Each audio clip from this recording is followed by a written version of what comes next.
روزے کی فضیلت۔ حضرت سہل بن سعد رضی اللہ تعالیٰ عنہما فرماتے ہیں کہ نبی کریم صلی اللہ علیہ وآلہ وسلم نے فرمایا، بے شک جنت میں ایک دروازہ ہے جس کا نام باب الریان ہے۔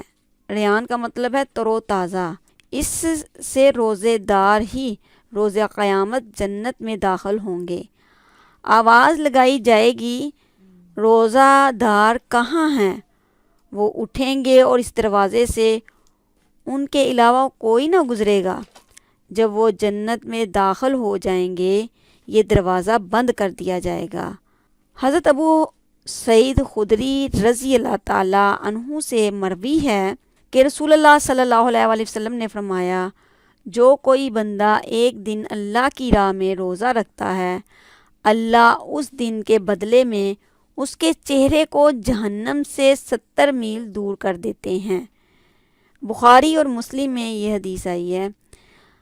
حضرت ابو ہریرہ رضی اللہ تعالیٰ عنہ سے مروی ہے کہ رسول اللہ صلی اللہ علیہ وآلہ وسلم نے فرمایا، جب رمضان آتا ہے جنت کے دروازے کھول دیے جاتے ہیں اور جہنم کے دروازے بند کر دیے جاتے ہیں اور شیاطین کو جکر دیا جاتا ہے۔